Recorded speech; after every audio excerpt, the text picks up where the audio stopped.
Hello. How's everybody doing this Thursday evening? 8:25 on the East Coast of the United States of America. And I'm coming to you live from my living room. I'll wait till a few more people join us and then we'll get started.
Good evening. How's everyone doing? I'm coming to you live from the East Coast, more specifically my living room in Washington, D.C. This is Pete Perry, and I hope to make this live stream sort of podcast more regularly. Um, so yeah, let's get started. So, lots going on in the world, obviously. Um, hmm. So the war and genocide in Gaza continues. Just 4 days ago, there's a report that the sixth UN-run school had been bombed into basically obliteration. That was the sixth run U.S. Sixth UN-run school in Gaza, bombed into obliteration in a matter of, I believe, 10 days. The IDF went on a real killing spree there, bombing the hell out of UN-run schools. And so that's where we begin tonight. A lot of folks in the U.S., including progressives, are obsessing about the monopoly that we have in the United States, the Democrats versus Republicans. Meanwhile, genocide is continuing, largely funded by our U.S. tax dollars because the U.S. continues to give Israel powerful weapons in which to engage in this genocide on the Palestinian people in Gaza.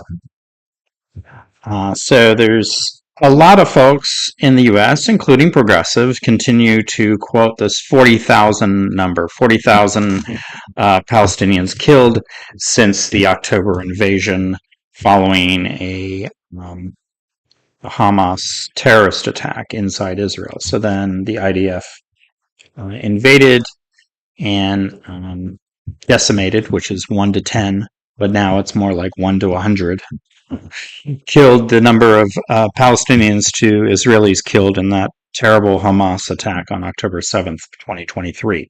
So within less than 2 weeks, basically, Israel invaded Gaza and has been there ever since and continues to bomb the hell out of Gaza. And like I said a few days ago, the sixth UN run school was bombed into obliteration in a matter of about 10 days. That report came out about 3 days ago. But people are, like I said, quoting this 40,000 number. So Lancet, which is a very well respected British medical journal, which covers conflicts throughout the world, estimates the number of Palestinians killed since the October IDF invasion is more like 186,000 rather than 40,000. So let's cut to that. Let's see. Trying to bring that up. Let's see.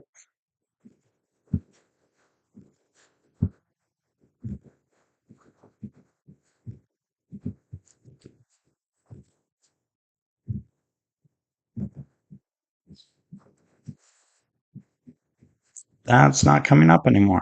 Well, let me read that report.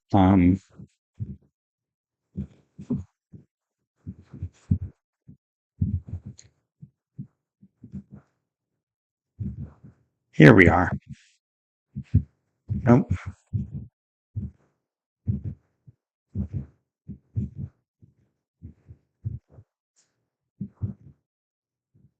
Let's read that report. From Lancet, the well-respected British medical journal that covers conflicts around the world. So this was, when was this report published?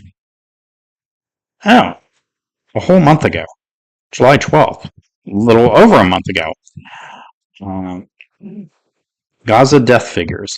A study about Gaza published in early July in the British medical journal The Lancet shows an uncanny similarity to what the drafters of the Genocide Convention described.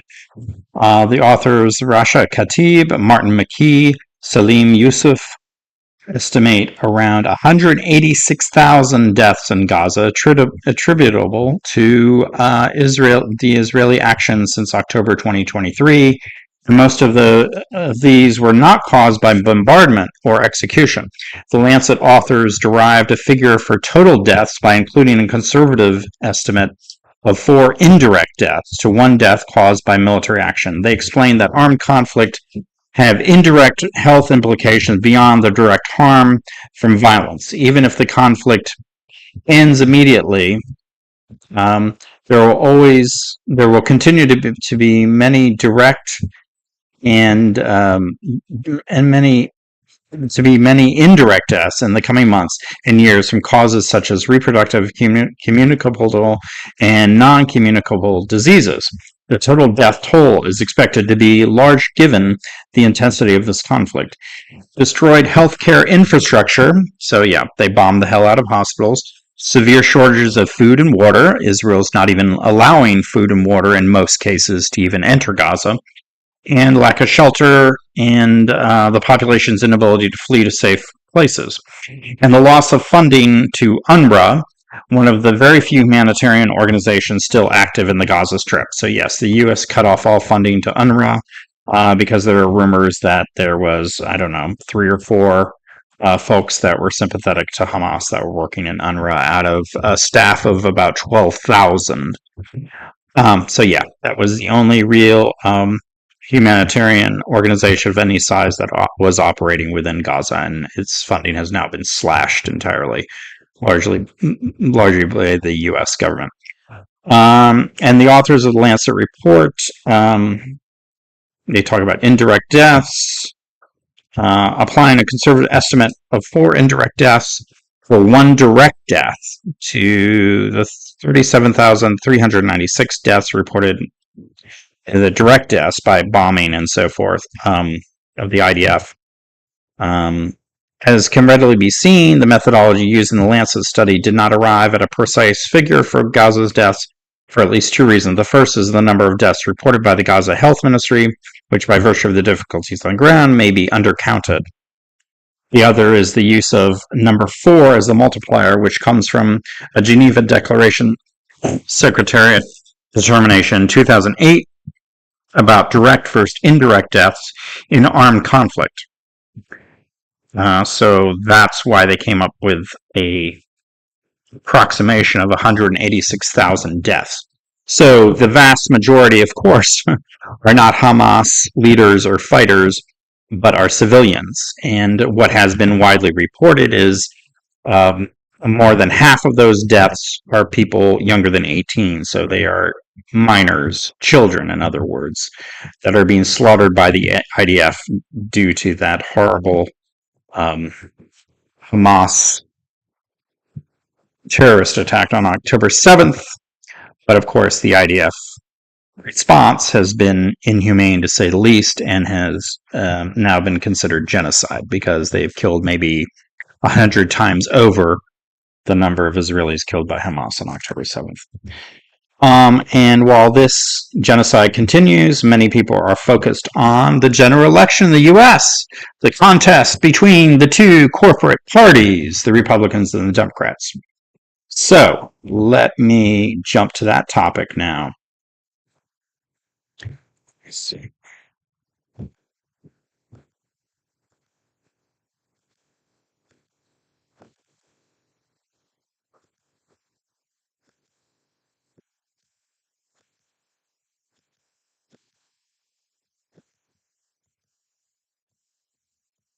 Yeah, I can't do window capture. I was trying to do window capture. Okay, I had it running earlier. So let's see. So Tim Walz, the governor of Minnesota, was picked by Harris to be her running mate, and he is a popular guy. Mainstream, middle of the road Democrats love him. Progressive Democrats love him. And I kind of like him. I mean, he's a very down-to-earth guy, very folksy, very easy to relate. He has a very easy time relating to the audiences they've had at their rallies. He's sort of the Midwestern dad that a lot of people love. And he's carried out a pretty progressive agenda overall as governor in Minnesota. In fact, he's policy-wise and the stances he's taken, he has become more progressive as governor as he was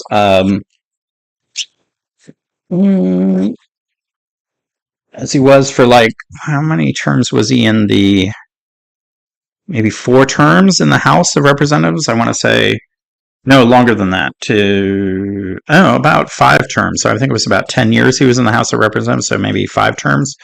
From the part of Minnesota, I believe southern Minnesota, sort of in and around Mankato area of Minnesota,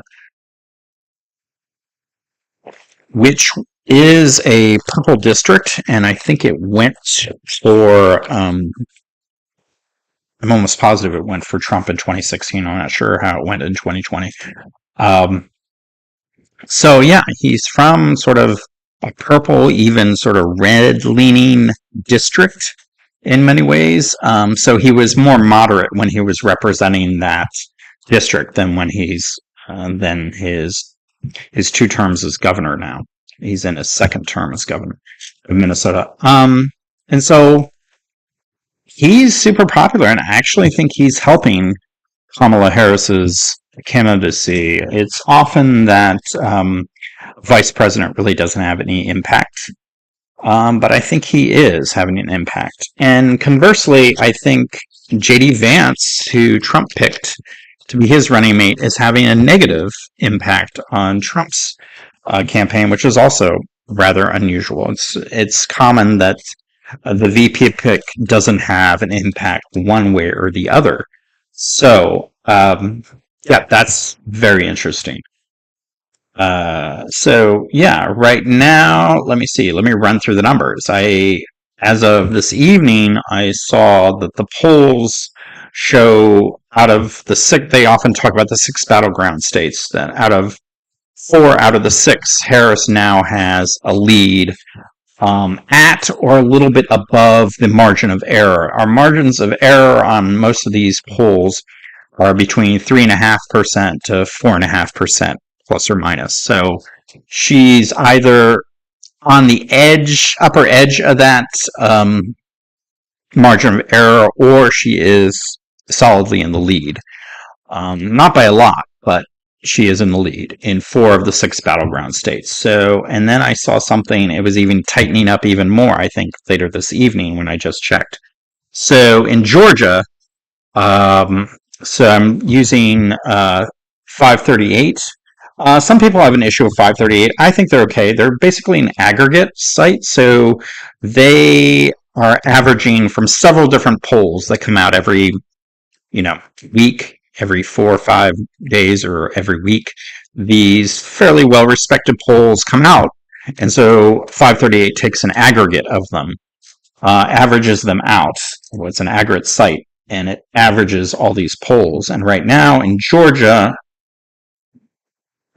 it shows, wow, in Georgia, it actually shows Harris ahead, 46% to Trump's 45.7%.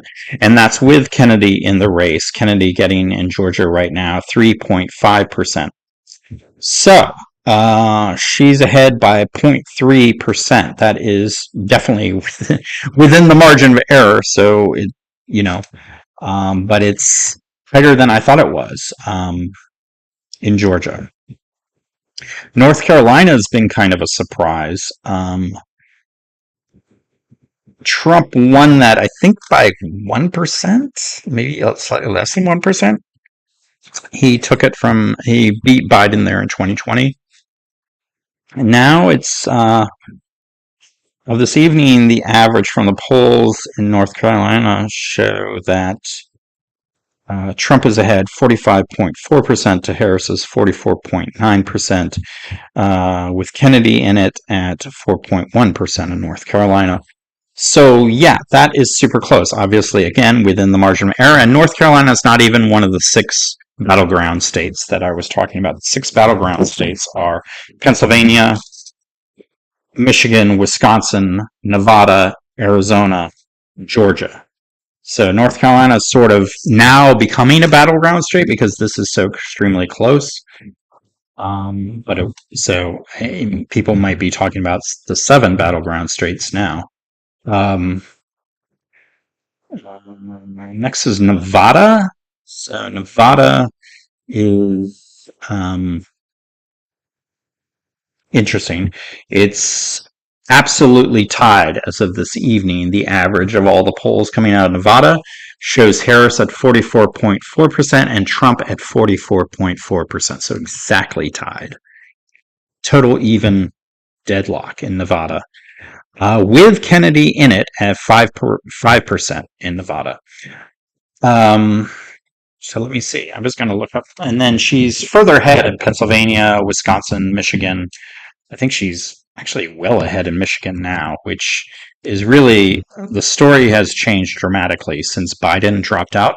Biden was trailing Trump by rather large numbers. So what does it say? Michigan. Yes, Michigan, she is ahead. Harris is ahead 46.1% to Trump's 43.1% as of this evening, average polls coming out of Michigan. So that's 3%. That is right on the upper edge, almost out of the margin of error at that point, at 3%. And Kennedy is in this at 5.5% in Michigan. Wisconsin also, I think she has a pretty good lead. Harris is certain leading there. Certain. Yes. Yeah, she's just beyond the margin of error. So and that is a solid lead in Wisconsin right now, with Harris at 47.4% and Trump at 43.7% in Michigan. And as of this evening, Kennedy is in it too from this average at 4.2% in Wisconsin. So yeah, that is interesting. Let me next look at Arizona. I think I saw as of this evening she's slightly ahead, but it's within the margin of error. Let's see. Arizona. So the average of all the polls coming out of Arizona, according to 538, yes, has Harris at 45.2% and Trump at 44.1%, a 1.1% lead for Harris. But again, that is well within the margin of error. This does have Kennedy at 5.2% in Arizona. So, yes, of course, Trump needs to be defeated, but we can never forget that we're in a duopoly. So people are not really given much of a choice. On the states that do have the Greens as an option, and it's a deep blue state like New York, Massachusetts, here in Washington, D.C., not a state, it should be a state. And California, beyond those four places, probably vote for Harris. But if you think of yourself as a progressive and you're in one of those deep blue states, I would suggest going for Jill Stein. And I'm going to be going for Jill Stein again for a third time because all three times I've been here in Washington, D.C., which the Democrats always win by 88 to 92% of the vote. So, yeah. Harris doesn't really need my vote here in DC, and I am progressive, and Jill Stein I agree with on pretty much all the major issues. And she will demand a complete permanent ceasefire in Gaza, and if Israel doesn't agree to it, she would cut off all the military aid to Israel. And that can be done. The U.S. can do that in a blink of the eye, but they won't. The two corporate parties will not do that. All their candidates get really good cash from AIPAC, the American Israeli Political Action Committee. So, let me see. What else I was going to talk? Oh, my recent trip to Montreal with my boyfriend 2 weeks ago. It was fantastic. Visited my younger, more polite cousins in Canada. Canadians are just more polite in general. Montreal's a fun city. I really like it there. I think it's a fantastic place. A lot of great restaurants, a lot of nice walking opportunities. One morning we walked all the way up Mount Royal, which is sort of like a mountain. It's a small mountain, but it's a mountain inside the city of Montreal, sort of in the middle of the city. It's really like a large hill. We walked up it, and there's an Olmsted Park. Olmsted, of course, being the designer of Central Park in New York City. Also, Stanley Park in Vancouver, British Columbia. If you're ever in Vancouver, British Columbia, go to Stanley Park. It's fantastic. And the Olmsted Park at the sort of the summit, the top of Mount Royal. We walked up there. It was fantastic. We just had a really good time. We were there for 6 days, 6 nights in Montreal, Canada. And of course, great to meet up with my cousins. My cousin Catherine is now engaged, and my cousin Chris actually has a girlfriend. He was single for a long time, but he has a girlfriend now. And that's life in Canada. It's good. Like, people seem happier there than people in the US. Maybe it's something about having the universal healthcare system covering people. I mean, I have heard there are some problems, a lot of complaints that Canadians have of their healthcare system, but everybody is universally covered. So that is a safety net that we don't currently have in the US. You know, every year, hundreds of thousands of people are bankrupt when something goes wrong with their health and they need to go to a hospital or need emergency operation. They become financially crippled completely. Because we don't have that universal health care. We have very much a for-profit system with these large insurance companies. And my voice, lastly, my voice. I purchased this new microphone here, and I'm going to be taking voice lessons from a professional actor who's been in a couple uh, Emmy award-winning shows as a recurring role, and had a small bit role in my favorite TV show of all time, The Wire. If you have not seen The Wire, it entirely takes place in Baltimore, Maryland, and it's fantastic. The writing, directing, acting is stellar. It is perhaps my favorite um, TV show of all time. So yes, I want to get into voiceover work, advertisements, animation, video games, all those things. I'm open to a lot of opportunities. I want to use my voice and train it to become even stronger and a, perhaps a greater range if I can attain that. That would be fantastic. So yes, that's why I bought this nice new professional microphone here. Let's see, you see it there. I'm not going to pick it up right now, but yes, that's all for tonight. And yes, if I missed anything, maybe I'll catch up on that in my next podcast. Thank you. Have a nice night.